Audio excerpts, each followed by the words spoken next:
sur mes derniers achats. Il y a un peu de beauté, une petite commande iHerb que je vous ai déjà présentée dans un article, mais je voulais vous montrer les produits en vrai, un peu de mode, et on va commencer par les bijoux. Je suis une grande fan de bijoux et depuis quelques semaines, je sais pas, j'ai vraiment très envie de m'offrir encore plein de nouvelles choses. Alors c'est pas des diamants, c'est pas du platine, donc ça va. Tant qu'on en reste là, ça devrait aller. Ma principale mine d'or, c'est Etsy. Etsy, c'est un site communautaire qui est une sorte de eBay pour des petits créateurs à peu près dans le monde entier. Et je trouve de très belles choses là depuis quelques mois. Et là, je suis tombée sur une boutique qui vient de Corée du Sud, comme la plupart des boutiques d'ailleurs, donc c'est vraiment des petits bijoux sans prétention, c'est du toc, voilà, ça n'a rien d'exceptionnel. Je me souviens pas du tout du nom de cette boutique, donc je vous mettrai tout sous la vidéo. Et donc j'ai acheté plusieurs choses. Tout d'abord j'ai acheté les boucles d'oreilles que je porte aujourd'hui. Ce sont donc des cercles en imitation or rose, et en fait au lieu que ça soit des créoles comme ça, le cercle est posé sur l'oreille. Et puis je sais pas, je trouvais ça très mignon et un peu inédit. Donc voilà, donc c'est en imitation or rose. Ensuite j'ai pris un collier en imitation or jaune avec juste un tout petit cercle doré. Et voilà, c'est quelque chose de très fin, très délicat. Les prix je m'en souviens pas, mais c'est entre 6 et 8 euros par article. Donc c'était pas exagéré. Ensuite j'ai pris exactement le même collier, mais à la place du cercle c'est un triangle. Voilà, un triangle doré comme ça. Donc voilà, pareil, c'est à peu près, voilà, c'est un petit ras du cou, hein, donc c'est voilà, très délicat, très mignon. Et puis je suis tout à fait contente de ces petits achats, je les trouve magnifiques. Bon, en termes de qualité ça va probablement pas me durer toute la nuit, mais bref. Et ensuite j'ai acheté une toute petite bague en imitation en rose. Alors pour les tailles, il faut se méfier un peu parce que c'est des tailles américaines. Alors ça c'est une taille 8 qui équivaut à du 56 en tour de doigt français ou européen. Donc j'ai dû trouver des trucs de conversion pour avoir ma réponse. Et donc voilà, c'est une toute petite bague en imitation en rose. Et puis je sais pas, je trouve ça très mignon, très délicat. Donc voilà pour les bijoux que j'ai achetés sur ce site. Ensuite j'ai passé une commande sur le site de Style & Dot, qui est une marque de bijoux que j'adore. Alors là on est dans une catégorie de bijoux un peu supérieure, donc ce sont déjà pas les mêmes matériaux. Il y a pas mal de pierres semi-précieuses et puis le budget c'est clairement autre chose. Ce collier je l'ai payé je crois plus de 40 euros, entre 40 et 50 euros. Je ne me souviens plus de son nom, je crois que c'est Sommervel, je sais pas comment on dit. Et alors ça sera pas au goût de tout le monde, mais c'est un collier avec des grosses pierres, alors c'est des pierres translucides mais avec teinté un peu de pêche. Voilà ce qui est écrit sur le site. Vous avez un système de fermoir qui est assez bien fait, donc vous pouvez voilà, le raccourcir ou le rallonger à votre envie. Et je vais essayer de vous montrer ce qu'il donne porté. Voilà, je vais pas l'attacher parce que je vais pas y arriver. Mais voilà ce que ça donne. Donc c'est à la fois ça fait un peu collier de princesse, et pour autant je trouve que si on y va mollo sur les accessoires, bon là ça va pas du tout avec le pull avec les strass, c'est horrible. Mais voilà, avec un petit haut très simple, un maquillage assez léger, je pense que ça peut être tout à fait portable pour le quotidien. Voilà, ça fait très longtemps que je louchais dessus, donc j'ai enfin craqué et j'avais envie d'acheter plein de trucs sur le site. Alors moi sur le site tout ne me plaît pas, il y a des trucs vraiment... il y a des colliers plastrons hyper imposants que je trouve vraiment personnellement tout à fait affreux. Il y a des choses très délicates et voilà, je pense qu'il y a vraiment pour tous les goûts et pour toutes les bourses, puisqu'il y a des colliers qui vont jusqu'à 200 euros et puis en dehors de ça des bijoux, des boucles d'oreilles qui sont autour de 20 ou 30 euros, donc ça reste correct. Ensuite j'ai passé une commande sur le site de Stradivarius. Stradivarius c'est une marque de vêtements accessoires qui fait partie je crois du groupe Zara, Pull&Bear, Bershka, Oysho, etc. Leurs vêtements j'aime bien mais sans plus, d'ailleurs j'ai rien trouvé de transcendant sur le site, mais je suis passée par le rayon chaussures et j'aurais pas dû. J'ai acheté 3 paires de ballerines. Alors moi les ballerines c'est mon grand truc, j'en porte été comme hiver, je sais pas, c'est vraiment un modèle de chaussures que j'aime par-dessus tout. Donc tout d'abord j'ai acheté cette petite paire de ballerines, alors c'est tout du faux cuir, hein. Je crois qu'elles étaient à 20 euros ou 25 euros la paire. Donc c'est du rose pâle avec, on dirait un glaçage de cupcake sur le haut. Je trouve ça trop mignon sur la pointe. Donc avec des sortes de petits cristaux rose pâle, un petit ruban et voilà, elles sont complètement plates. Pour information, la marque taille petit, moi je fais du 40 et je suis obligée de prendre du 41. Donc ça va que je le savais, mais sinon on pouvait avoir des surprises. Ensuite j'ai pris une paire toute simple dorée comme ça. Pour information, ces deux paires sont assez décolletées sur le pied, c'est-à-dire qu'on voit un peu la naissance des orteils. Donc si c'est quelque chose que vous n'aimez pas, bah, voilà, comme ça vous saurez. Donc voilà, c'est exactement le même modèle, en 41 également. Et le dernier modèle, je crois que c'est ma paire préférée. C'est un cuir entre le beige et le camel avec tout un liseré orange, et au bout vous avez tout un empiècement de petites perles et de petites pierres avec du orange dedans, et puis du doré, de l'argenté, voilà. Je les trouve absolument magnifiques. Celles-ci reviennent davantage sur le pied, donc on voit moins les orteils. Et voilà, elles sont tout à fait plates en dehors de ça. Je les tiens comme ça, vous inquiétez pas, je les ai jamais mises, hein, donc je suis pas en train de me frotter le sol de la terre entière sur mon visage. Voilà, et j'étais à 1,50 € de la livraison gratuite. C'est le truc qui m'arrive tout le temps, je crois qu'ils sont assez forts pour ça, puisque 3 paires à 24,95 font que bout d'un moment vous êtes à peu près 1 € de la livraison gratuite. Bon, bref, j'avais pas envie de racheter un t-shirt, un truc vraiment cher, donc j'ai opté pour un collier. Je sais pas si je l'aurais acheté en l'ayant croisé, mais comme ça, ça me faisait pile le prix des frais de port, donc de toute façon j'ai rien perdu. C'est un collier en 2 parties. La première partie c'est donc un sautoir avec une sorte de médaillon avec des pierres incrustées dessus, donc qui est très long. Donc celui-là je le trouve très mignon. Vraiment celui-là je crois que j'aurais pu l'acheter, en revanche le deuxième je ne suis pas certaine. Donc c'était vendu en par 2. Et le deuxième c'est un collier plus court, donc l'idée c'est de les porter les deux ensemble. Et c'est marqué Lucky. Voilà, je suis pas très convaincue de ce collier. Surtout je suis certaine qu'il y en a qui vont me faire la blague genre mais c'est ton prénom Lucky, ou je suis pas très convaincue par celui-là. En revanche l'autre est très mignon, donc bon voilà. Ça m'a fait économiser les frais de port, j'ai eu un collier gratuit à la place. Donc je m'en remettrai. Ensuite j'avais passé commande sur le site de Birchbox dans le but d'obtenir une palette de la marque The Balm qui s'appelle la palette How Bad Them Apples, une palette de crème joues et lèvres. Toujours dans les traductions un peu approximatives. Donc cette palette ça fait très longtemps que je l'ai vue sur le site de Temptalia, je l'ai vue sur d'autres blogs, je l'ai cherchée sur internet, j'ai trouvé sur des sites étrangers où la livraison était astronomique et je la voyais pas arriver nulle part, et puis paf d'un coup elle est apparue sur Birchbox, donc je me suis jetée dessus. Surtout que sur Birchbox à force de passer des commandes j'ai toujours un bon de réduction, bref, donc je l'ai pas eu pour très cher au final. Et vous avez un grand miroir en haut, et donc c'est une palette qui est absolument magnifique avec des fards sous la forme d'une pomme, avec des jolis messieurs sur les côtés. Alors moi je suis pas très fan des packaging The Balm, enfin je veux dire ça me fait ni chaud ni froid, il y a des gens qui adorent, il y a des gens qui détestent. Moi je suis pas particulièrement fan, et donc c'est une palette de blush crème qui peuvent être utilisées en rouge à lèvres, et ça fonctionne très bien en rouge à lèvres. C'est un tout petit peu asséchant mais ça fonctionne très bien. Donc vous avez Cider qui est une teinte nude, vous avez Cobbler qui est un vrai rouge franc, vous avez Paille qui est, sans surprise mon préféré, qui est un corail magnifique, Crisp qui est une sorte de orgasme de Nars en version crème, j'essaie de vous montrer les paillettes dorées à l'intérieur. Vous avez Candy qui est une sorte de corail mais plus clair que celui-ci et qui tire un peu plus sur le pêche, et celui-là j'ai jamais essayé, Caramel, qui est donc une teinte un peu brune, donc je suis pas très fan. Mais à voir, à l'usage, ça sera peut-être magnifique. Donc voilà, elle est très fine, elle est magnifique, et moi j'ai une passion pour les blush crème, donc je suis très contente de l'avoir trouvée. Ensuite, ça c'est un peu l'achat, je sais pas trop pourquoi je vous le montre, mais bref. J'étais dans mon supermarché et en fait j'ai passé un week-end chez une amie il y a pas très longtemps, et elle avait ce gel douche dans sa douche.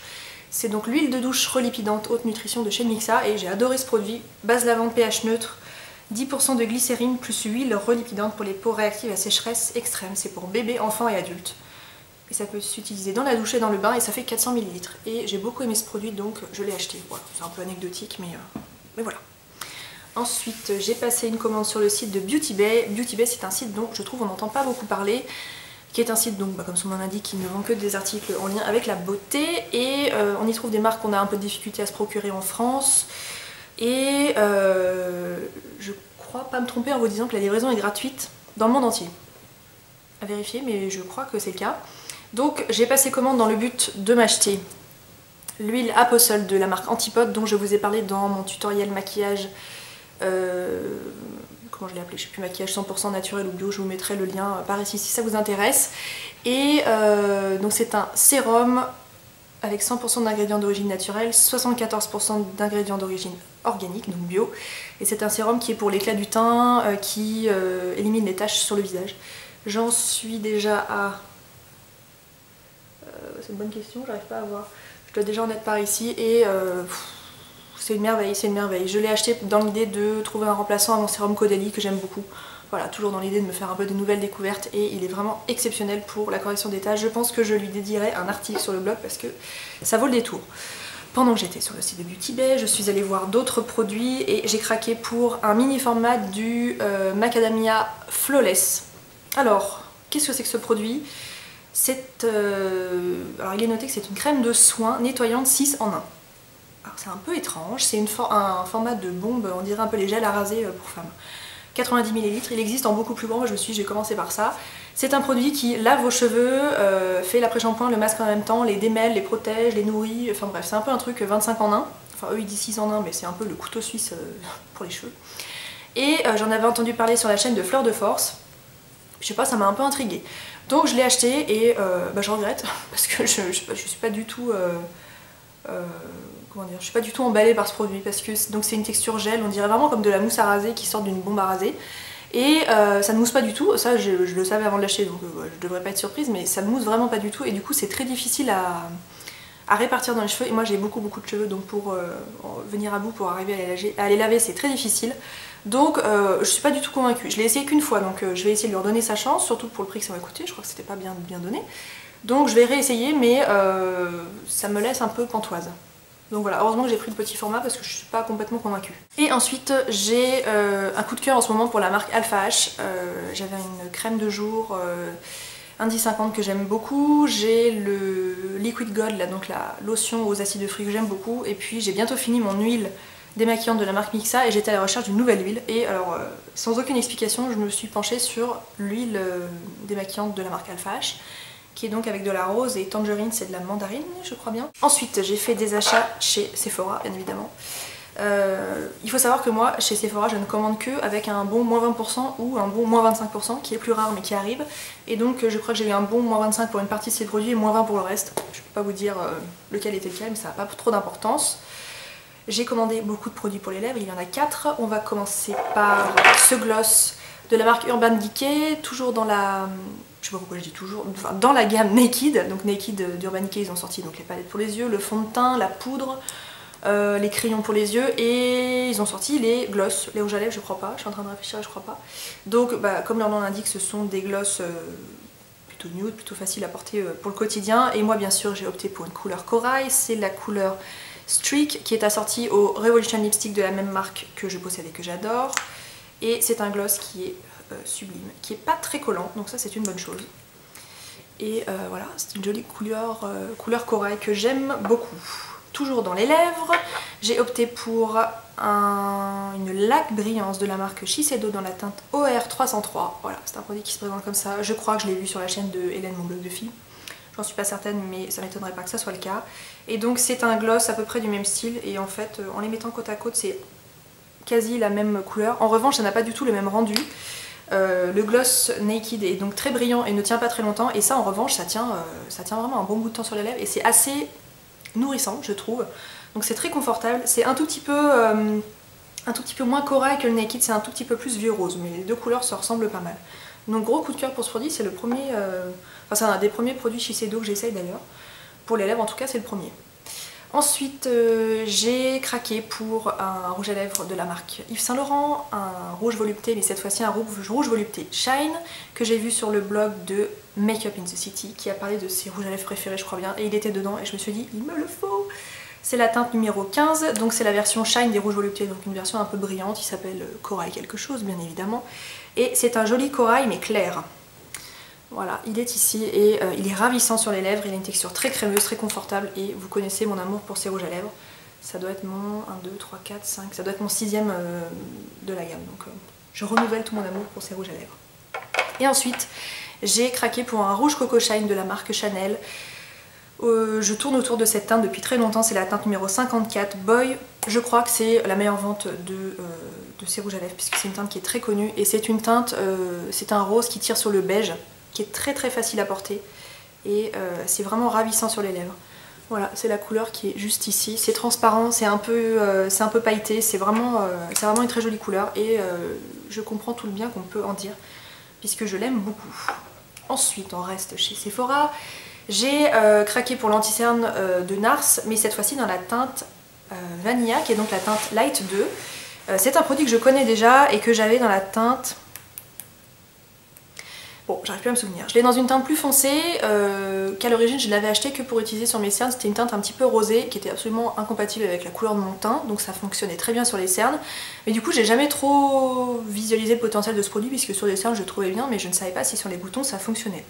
Et à force d'en entendre parler en bien de tous les côtés, je me suis dit je vais l'acheter une bonne fois pour toutes dans la couleur de ma peau pour pouvoir m'en servir en anti-cerne et en correcteur. d'où la teinte Vanilla qui est absolument parfaite et je suis dingue de cet anti-cerne.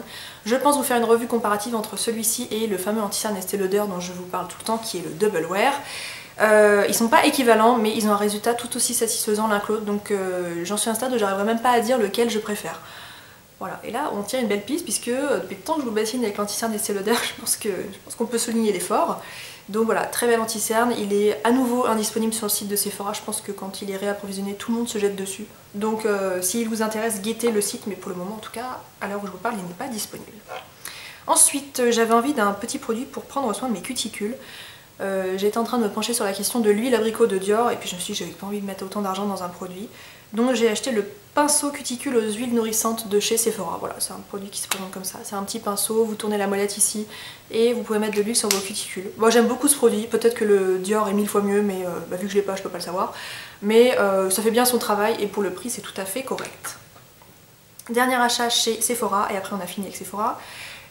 C'est le... j'essaie de trouver en français, bah voilà, c'est de l'autre côté, le rare mélange d'huile de la marque Aujon. Voilà, c'est un produit, c'est très joli déjà, c'est 3 huiles superposées qui ne se mélangent pas et pour s'en servir il suffit de mélanger les 3 huiles et ça vous fait un rendu un peu turquoise comme ça.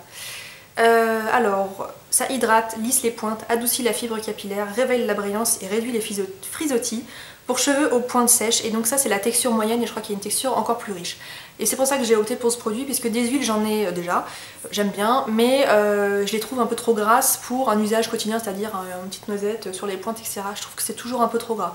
Donc j'avais envie d'un mélange d'huile comme ça, un peu plus léger et plus facile à utiliser pour tous les jours, et vraiment c'est un très bon produit. Ça a une petite odeur de noix de coco qui est vraiment délicieuse et voilà, c'est un tout petit peu moins gras que toutes ces huiles que je peux posséder, donc pour le quotidien c'est vraiment parfait. Par contre c'est très cher, mais j'aime beaucoup. Ensuite, je vais vous parler d'une commande iHerb. En fait, j'ai fait un article complet sur cette commande, mais je me suis dit que c'était peut-être mieux pour vous de voir les produits en vrai. Alors, je vais passer assez vite sur les produits alimentaires parce que ça sert à rien de vous les montrer pendant 25 ans. J'ai pris une boîte de chocolat chaud avec des petits chamallows de la marque Nestlé, que je connais, que j'adore, et voilà, j'en ai racheté une boîte. Toujours dans l'alimentation, j'ai pris une petite boîte de sucre de coco bio. Il y avait plein de formats, j'ai vraiment pris le plus petit. Et j'ai vu pas mal de recettes sur internet avec le sucre de coco dedans, donc j'ai envie de tester. Donc voilà, pour le moment j'ai pas essayé. En tout cas en goût, j'ai testé dans un yaourt, c'est très bon, mais dans une vraie recette je n'ai pas encore essayé. On verra bien ce que ça donne. Ensuite j'ai pris un paquet de Chia Seed, donc ce sont des graines de Kia. Je sais pas si on dit Kia ou Chia, mais je dis Kia dans ma tête. C'est des sortes de toutes petites graines, je sais pas, l'impression que bon, vous les verrez là, c'est des toutes petites graines comme ça, qui apparemment venaient d'une origine aztèque, et c'est une sorte de super aliment, des graines qui sont riches en protéines, en fibres, en je ne sais quoi, enfin bref, il y a pas mal de bonnes choses dedans, et elles ont une texture qui fait que quand on les plonge dans un liquide, elles rendent le liquide gélatineux, donc on peut faire un peu des petits puddings, des petits trucs avec, et puis je sais pas, j'ai bien envie de tester, c'était pas super cher, ça se trouve je trouvais ça nul, mais ça me permet d'essayer.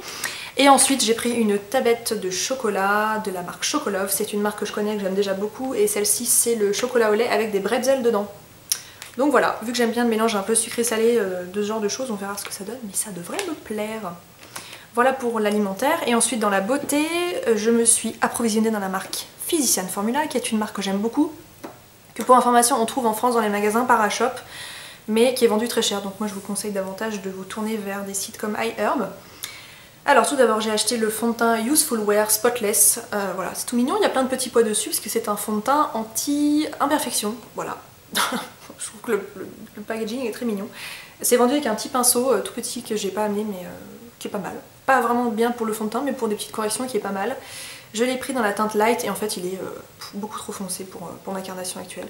Et ça se présente sous la forme d'une pipette comme ça et voilà, je peux pas m'en servir. Il a l'air pas mal, il a l'air très fin en texture et très pigmenté. Donc je pense qu'il va me plaire mais pour le moment c'est trop foncé. Donc voilà, j'ai beau avoir pris la teinte light, ça n'est pas possible. Et ensuite j'ai opté pour deux produits qui sont trop mignons. J'avoue, 80% de ma décision d'achat est en lien avec le packaging qui est absolument adorable. Tout d'abord on a ici une sorte de hybride de stylo correcteur, touche éclat, etc. Voilà, qui est très mignonne, il y a une sorte de petit empiècement ici en faux cuir rose, le reste c'est en imitation en rose avec un petit nœud, enfin c'est trop mignon. Ça s'appelle le Nude Wear Touch of Glow, dans la teinte Nude Glow, j'arrive pas bien à lire mais je crois que c'est ça. Et voilà, c'est pas le produit de l'année, mais je m'en sers pas mal en anti-cerne et en touche lumière et j'aime beaucoup ce produit. Bon, je pense pas que je le rachèterai parce que c'est pas non plus foufou, mais c'est pas mal. En revanche, ce produit-ci, qui est le Nude Wear poudre éclat naturel dans la teinte light, ça c'est un vrai coup de cœur, donc c'est trop joli. Et donc c'est une poudre illuminatrice qui était remplie de paillettes quand je l'ai acheté. Là où vous voyez peut-être écrit Nude Wear, c'était que des paillettes, donc ça j'ai tout viré parce que c'était pas joli. Et en dessous vous vous retrouvez qu'une poudre vraiment très lumineuse et à la fois assez discrète. Donc moi qui aime pas trop ressembler à une boule à facettes au quotidien, c'est vraiment une bonne option. Pour info, ça existe aussi en version bronzer. Je ne l'ai pas acheté, mais voilà. Je suis très contente de ce petit produit. Voilà, comme ça vous permet de les voir en vrai, parce que sur mon article j'avais mis que des photos du site. Je vérifie que je n'ai rien oublié, mais je pense qu'on a fait le tour. Voilà pour mon haul, j'espère que tout va bien pour vous et on se dit à très vite.